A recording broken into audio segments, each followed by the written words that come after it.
So hey guys, welcome back in a new video.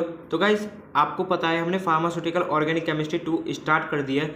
इसके unit 1 के 2 chapter हमने complete करा दिए हैं। आज होने वाला है इसका 3rd चैप्टर। ठीक है, तो आपने 2 चैप्टर नहीं देखे हैं तो उसकी लिंक डिस्क्रिप्शन में आप जरूर से विजिट कर लेना एक बार, क्योंकि अगर वो नहीं देखे होंगे तो ये आपके बिल्कुल समझ में नहीं आने वाला है। ओके, तो अब इसमें हमको पढ़ना क्या है, जो सी चैप्टर है हमारा सी, तो उसमें दे रखा है हमारा इफेक्ट ऑफ सब्स्टिट्यूएंट और reactivity and orientation of mono substitutive benzene. अब इसको हम पढ़ते हैं। इसको पढ़ने से पहले हम समझते हैं सब्स्टिट्यूएंट, हमारा सब्स्टिट्यूएंट आखिर है क्या।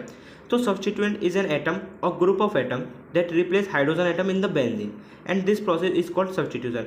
आपको पीछे मैंने रिएक्शंस पढ़ाई थी, ठीक है, और रिएक्शंस में आपने देखा वो सब्स्टिट्यूशन हो रहा है। सब्स्टिट्यूशन का मतलब क्या है, एक कोई भी ऐसी रिएक्शन जिसमें कोई भी अदर एटम अदर ग्रुप तो वहाँ पर एक्ट कर रहा है, जाकर मतलब अटैक करेगा किसी भी बेंजीन के हाइड्रोजन एटम पर एंड हटा देगा वहाँ से एंड खुद ऐड हो जाएगा। तो वही हमारी प्रोसेस होती है सब्स्टिट्यूशन।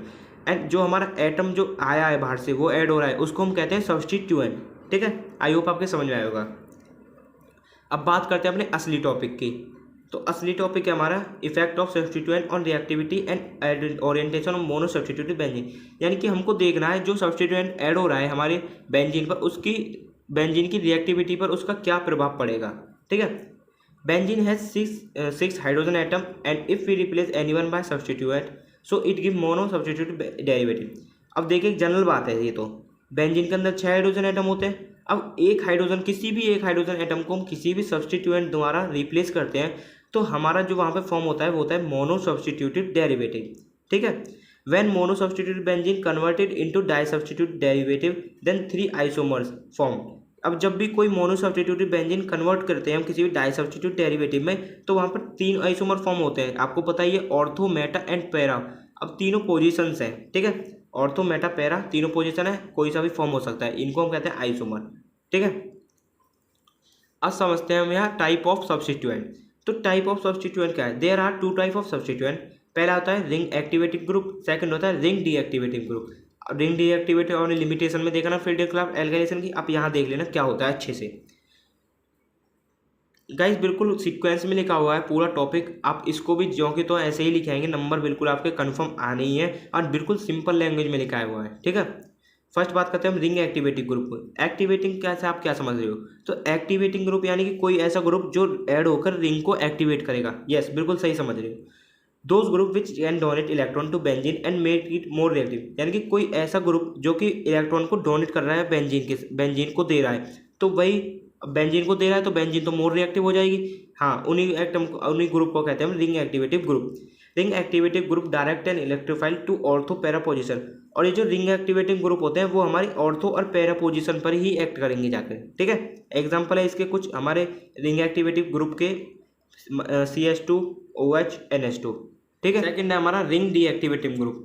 तो रिंग डीएक्टिवेटिव यानी कि कोई ऐसा ग्रुप जो डीएक्टिवेट कर देगा हमारी रिंग को ही। तो those group which withdraw electron from the benzene and make it less reactive towards electrophilic substituent. अब देखिए गाइस, जब कोई बेंजीन से इलेक्ट्रॉन ले लेगा तो बेंजीन तो लेस रिएक्टिव रह जाएगा, इसके पास कुछ बचेगा ही नहीं रिएक्शन करने को। तो वही बात है, रिंग डीएक्टिवेटिंग ग्रुप जब भी ऐड होंगे तो बेंजीन को लेस रिएक्टिव बना लेंगे और वो किसी भी रिएक्शन को नहीं कर पाएगी फिर। ठीक है, ring deactive group direct and electrophile to meta position. अब देखिए, जो रिंग एक्टिवेटिव ग्रुप थे वो डायरेक्ट अटैक कर रहे थे पैरा एंड ऑर्थो पोजिशन पर। ठीक है, बट डीएक्टिवेटिंग ग्रुप हमारे मेटा पोजिशन पर ही एक्ट करेंगे। अब इससे एग्जांपल देख लीजिए रिंग डीएक्टिवेटिंग ग्रुप के, nitro group, cyanide group, CCl3 group. ठीक है, एक एक्सेप्शन है हमारी। एक्सेप्शन क्या है, मतलब देखिए आप, हेलोजन जो होते हैं, हेलोजन के केस में हेलोजन होते तो हमारे डीएक्टिवेटर है, बट ये ऐड करते हैं ऑर्थो पैरा डायरेक्ट, मतलब ऑर्थो जब पैरा पोजिशन पर अटैक करेंगे बट होते हमारे डीएक्टिवेटर है। ये एक एक्सेप्शन है, ध्यान रखना इसको। ठीक है, अब समझते हैं effect of substituent on orientation. ठीक है, उसके ओरिएंटेशन पर क्या फर्क पड़ रहा है। The incoming electrophile occupy position in benzene on the basis of already present substituent. अब देखिए, जो भी इलेक्ट्रोफाइल आ रहा है, ठीक है, वो वहाँ पर कौन सी जगह लेगा, वो कौन पता करेगा, तो वो उसके बेस पर पता होगा जो कि वहाँ पर ऑलरेडी प्रेजेंट सब्स्टिट्यूएंट होगा, वो ही बताएगा कि आपको कहाँ आकर ऐड होना है। ठीक है, they are of 2 type. First है हमारा ऑर्थो पैरा डायरेक्टिंग ग्रुप, जो कि हमारे रिंग एक्टिवेटिंग ग्रुप होते हैं ना, वही ortho para directing group. This group direct the incoming electrophile to ortho and para position. जो हमारे रिंग एक्टिवेटिंग ग्रुप होते हैं उनको पहले से ही पता होता है कि हमको ऑर्थो और पैरा पोजिशन पर ही जाके एक्ट होना है, ठीक है। एग्जाम्पल देखिए इसका, ये फिनॉल है, OH है, फिनॉल है। अब HNO3 के साथ जब भी रिएक्ट होगा, NO2 ग्रुप आपको पता है ना,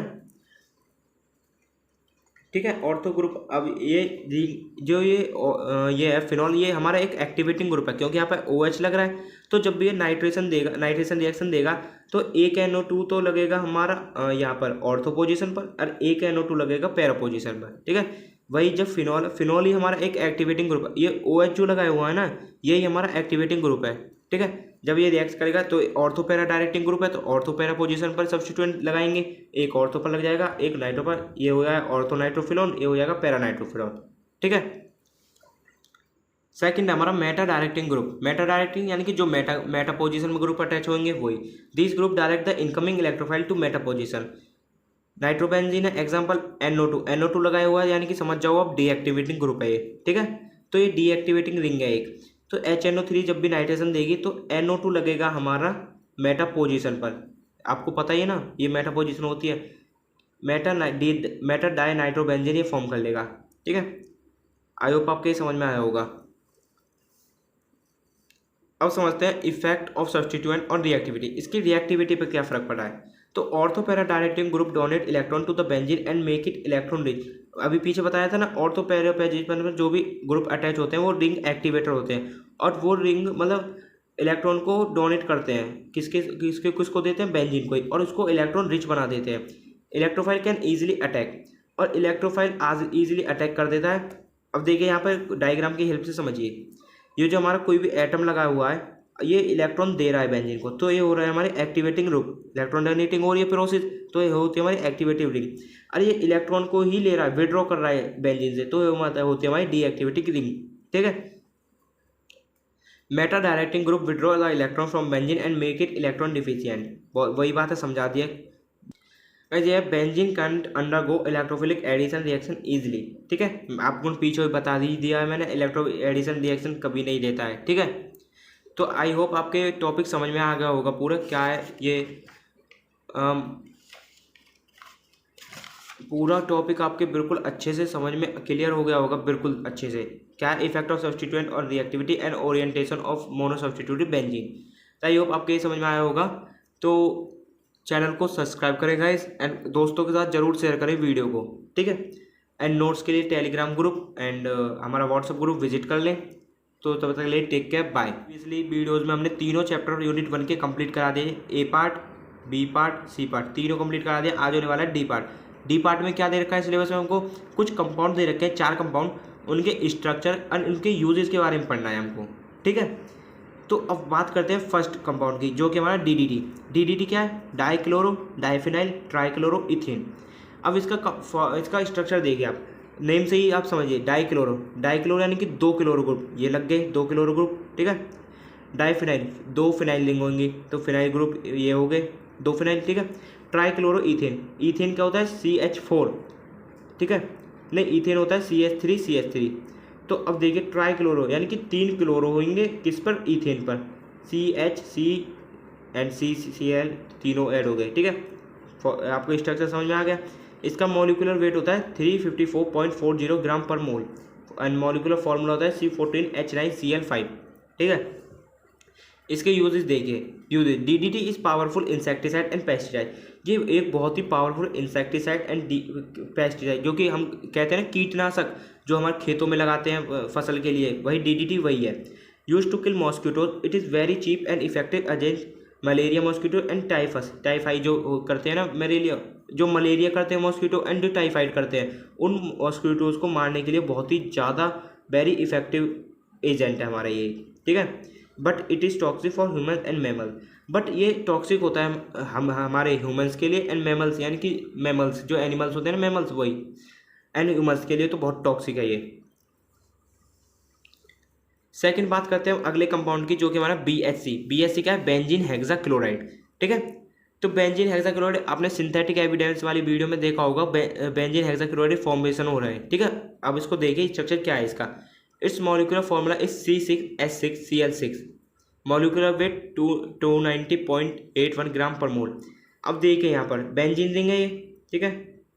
अब यहाँ पर सारी पोजीशन पर एक एक Cl ग्रुप ऐड हो रहा है। बेंजीन हेक्साक्लोराइड, नेम से समझिए, बेंजीन रिंग है, हेक्साक्लोराइड, हेक्सा यानी कि 6, क्लोराइड, तो 6 क्लोराइड ऐड होंगे H। एंड गाइस ये मत भूलना कि यहाँ पर H नहीं है, यहाँ पर H भी साथ के साथ सारी पोजीशंस पर लगा हुआ है, ठीक है। इसका फॉर्मूला आप देख सकते हो C6H6Cl6, ठीक है। इसका यूज़ देखिए, यूज़ क्या है इसके, use as pesticide in agriculture, तो ये भी पेस्टिसाइड की तरह यूज़ होता है एग्रीकल्चर में। In the form of shampoo, it use in the treatment of lice and scabies, तो ये शैम्पू में यूज़ होता है इसका, किसके ट्रीटमेंट में, लाइस, जो हमारी जुएँ पड़ जाती है ना सिर में, उसके ट्रीटमेंट के लिए शैम्पू में यूज़ होता है। स्कैबिस एक हमारी सिर की खुजली वुजली जो होती है उसको ठीक करता है, ठीक है। नेक्स्ट कंपाउंड है हमारा सैकरीन। सैकरीन क्या है, saccharin is an artificial sweetener and 400 to 500 times more sweetener than sucrose. तो सुक्रोज आपने देखा है शुगर की फॉर्म होती है, तो वही सुक्रोज आपने देखा कितनी मीठी होती है, बट ये सैकरीन जो होता है उससे भी 400-500 गुना मीठा होता है। अब आप सोच लीजिए कितना ज़्यादा एक आर्टिफिशियल स्वीटनर होता है, ठीक है। केमिकल फॉर्मूला इसका C7H5NO3S, मॉलिक्यूलर वेट इसका 183.18 ग्राम पर मोल। फॉर्मूला इसका स्ट्रक्चर देखिए, बेंजीन रिंग होगी एंड SO3 ग्रुप होगा, NH ग्रुप होगा, एक O ग्रुप होगा, ठीक है। यूज की बात कर लेते हैं, used as sweetener in drinks, medicine and toothpaste. अब आपको पता है स्वीटनिंग एजेंट है, तो स्वीटनर में फॉर्म मतलब इसका यूज एज अ स्वीटनर होगा, तो ड्रिंक्स में, मेडिसिन में, टूथपेस्ट में इसका यूज इसलिए करते हैं, एक स्वीटनिंग एजेंट है इसलिए। Helpful for diabetes patient to reduce consumption of sugar, यानी डायबिटीज़ पेशेंट के लिए बहुत ही ज़्यादा हेल्पफुल है, जो कि शुगर के कंजप्शन को रिड्यूस करा देता है। गाइस अपना नेक्स्ट पूरे यूनिट का नेक्स्ट टॉपिक, नेक्स्ट कंपाउंड देखने वाले हैं आप, जो कि हमारा क्लोरामीन। क्लोरामीन का, it is a derivative of ammonia, it's molecular formula is NH2Cl, it's molecular weight is 51.48 ग्राम पर मोल। एंड अमोनिया का फॉर्मूला क्या होता है, NH3, तो एक H ग्रुप हटा के एक Cl लगा दिया है, तो वही NH2Cl, यही हमारा क्लोरामीन है। फॉर्मूला स्ट्रक्चर देख लीजिए, N 2 H ग्रुप है, एक Cl ग्रुप है, ठीक है, वही है।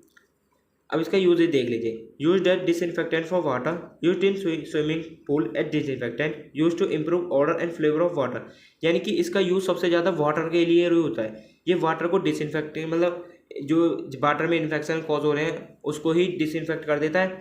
एंड स्विमिंग पूल की साफ़ सफाई करने के लिए भी यूज़ होता है इसका। एंड जो वाटर के फ्लेवर, यानी कि वाटर का टेस्ट एंड वाटर में जो बदबू या ऑर्डर आ रही है उसको भी इम्प्रूव करता है, ठीक है।